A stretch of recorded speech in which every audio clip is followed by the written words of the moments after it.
guys, and welcome back to the Nurse Nook. So this video is back by popular demand.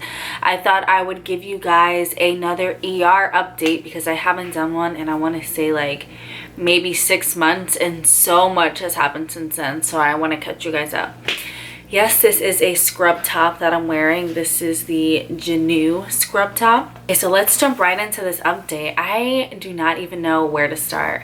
Oh my gosh, like I don't even remember what I talked about in my last update because I feel like I'm a whole new woman since then. So right now I have been in the ER for 9 months. I've been off orientation for 6 months. So I've been practicing as a nurse by myself with my own judgment for the past 6 months. And it is so scary. No, I'm kidding. Let me tell you guys, I know my first few updates I sounded really scared, but it has gotten so much better. Like my confidence has grown so much. Like every day gets so much easier. My first day of orientation, I was so nervous to be alone. Oh my god, I'm like, I don't want to go to work today. I'm not ready. This is not me. And now I'm like, I can't even think of being with a preceptor again, like having to follow somebody and having to work behind somebody else. I'm like, oh, I could not. Sorry, I keep switching positions so I can get more personal and up close with you guys, you know? But yeah, guys, 9 months in the ER. So when I first started, oh my god, why am I moving? Hold on, let me get my chair back in line. So when I first started, I feel like I had a lot of scary moments just because I was so new to everything and everything was scary to me. But now I feel like my scary moments are very few and far between. But I will share a scary moment with you guys that freaks me out because as a nurse, like sometimes you get so jaded to things and you get so like used to doing like your routine blah blah blah that like when sometimes things go wrong, it's like, what the heck? So I had needed an IV for one of my patients, and one of the medics that was sitting at the front desk is like bomb.com at IVs. So I was like, please, can you help me? And he was like, okay. So I switched with him. So I had to sit at intake, which is when people first come into the ER. That's where they sign in, and then they see the triage nurse after that. But the intake medic or nurse is the first person that they see, minus security. So intake is usually really slow, and this was like in the morning when it was slow. So I'm like, oh, okay, yeah, I'll watch it for you. Like, it's not gonna be a big deal. Probably one patient, maybe two will come in by the time you go. So I'm watching the door and I see security go out to a patient's car with a wheelchair, and I'm like, oh, they're probably just like an older patient, you know, needing help to get in. And then I see a young patient being rolled in the wheelchair, and it looks like the patient was sleeping. So I'm like, okay, maybe I don't know, he's sleeping in the wheelchair. And then they drop the patient off in front of the intake desk. And I'm just looking at the patient, and then the security guard was like, found unresponsive. I'm like, what the heck? I didn't think it was anything serious at first because of the way everybody was so nonchalant about it. I'm like, okay, like I was about to ask like, oh, what are you here for? And they were like, found unresponsive. And I'm like, oh, okay. And being like, I've been in intake one time before, and I'm like, shoot, what do I do? So my first instinct is to just roll the patient back to trauma. So I like stop by triage, and I'm like, I'm taking him to trauma, and then just like the triage nurse took him from there. But it was just like that little moment that was scary because all your training kind of goes out the window when you're in like a stressful situation. So at that point, it's like, okay, what do I do? Because when you get a patient, there's like a certain triage protocol that you follow. It's like, oh, they check in here, they go to registration, they go to that. And I was programmed to be like, okay, they're gonna do boom boom boom. And then when this fell into my lap, I'm like, okay, well, like what do I do?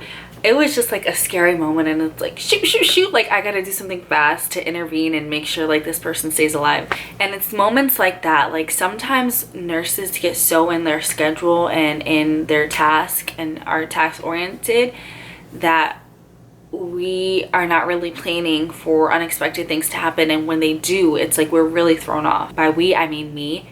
So that was just like a little wake-up call, like just to always be prepared. Like they always tell you these things like, oh, prepare for the worst, like always be prepared in case this happens. And I'm always like, yeah, but you never really like think like what you would do in emergency situations. You know, you just go through the motions of it with training, with like CPR classes, BLS classes, ACLS classes.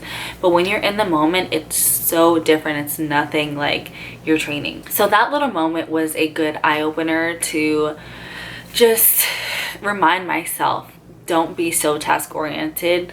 Look at your patient as a whole, look at everything that's going on, look at the little things, listen to what your patient is telling you.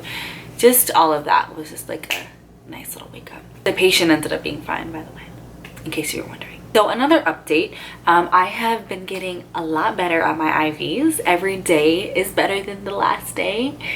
I was so proud of myself the other day, guys.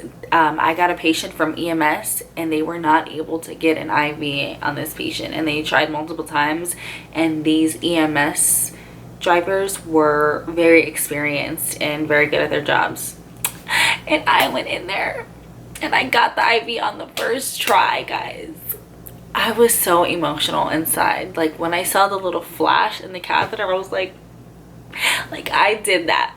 The patient was like, oh, you got it. I was like, girl, I surely did got it. Like just little, you got to celebrate the little victories, you know, because there's not many of them, but you got to celebrate all of them. It just feels so good when you can get an IV that other people tried and couldn't get, especially because I'm so new and I'm learning. So to know that, you know, I'm getting better at getting challenging sticks, it's like you're on the right track, Lexi. Another thing I've been learning is I've been learning a lot more about disease processes. And also I've been learning a lot more about hospice, because I've been getting hospice patients as well. So that's the one thing I love about the ER is I learn about the entire spectrum. Like I see healthcare from like all different angles, all different patients, and that's what I love. Like I never realized what exactly goes into hospice until like I was taking care of a hospice patient, like seeing the paperwork and how the choices are made. And hospice isn't an easy thing for anybody to decide, so it just like seeing things like that, it really opened your eyes up to, you know, what people are going through in the world. It just makes me so thankful for like my own health and my family's health and my loved ones' health, because this could happen to literally anybody. And working in the ER, I feel like it has been so eye-opening for me. I feel like I said eye-opening like 30 times today, but it's been an eye-opening experience to not take your health care or your health for granted, because people can die at any point in time. People can be diagnosed with like severe terminal illnesses and sicknesses like at any time. So you always have to be grateful for what you have, because there are people out here that are really suffering. Now, to piggyback off of that, since I've been in the ER for a little while now, I started seeing patients over and over again. So I kind of see like the abuse of the ER and how the ER isn't necessarily used as it should be. And this is not only the fault of the patient, it's because of healthcare and insurance and patients not being educated on the use of the ER and how you should follow up with your primary care provider, and how patients don't really know how to take care of their long-term chronic illnesses at home and are constantly coming to the ER for things that could be prevented at home. So this is where those little care plans come in. I don't know if you guys remember in nursing school, like how they make you do care plans, like risk for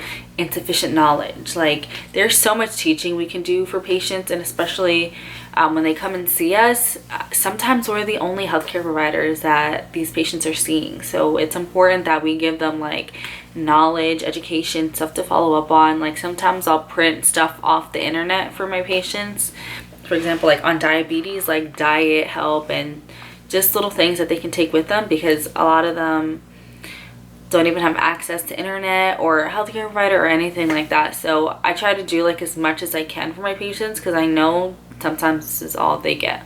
Another thing that has opened my eyes, what is that, 20 times today, is the amount of drug-seeking people that there are that come to the ER.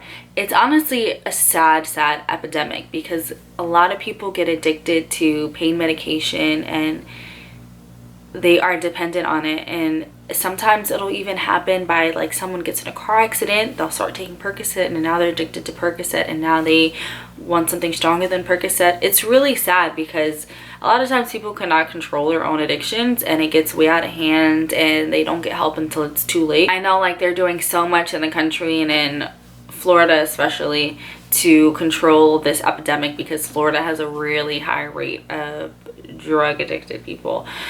So they recently passed this law. I don't know the exact terms of it, but it's basically to help kind of decrease the dependency on medications, and it basically puts a limit on what a provider is allowed to prescribe as far as opiates and pain medication and Percocet, Dilaudid, all those things. And my last little update for you guys, and one of my favorites, is I love that the ER has been building up my confidence since I started. I'm definitely not as timid and as shy and as scared to talk to people as I was before, especially with the amount of people I come in contact with every day, and even just like anyone in general. Like I feel like I'm more open and able to like be myself just because of like the high stress that we are put under and how like people treat you unfairly sometimes and how you have to speak up for yourself. So just like constantly putting myself in those tough situations really helped me grow as a person, and now I feel like, you know, I ain't scared of anything pretty much. But I love that it just helped me grow and I feel like so much stronger. You know, I just feel like a strong, independent woman now who's texting us. And I'm very grateful for that. Alright guys, that is the end of my update. Thank you guys so much for watching. I will definitely be back with another one soon. If you guys like these, let me know.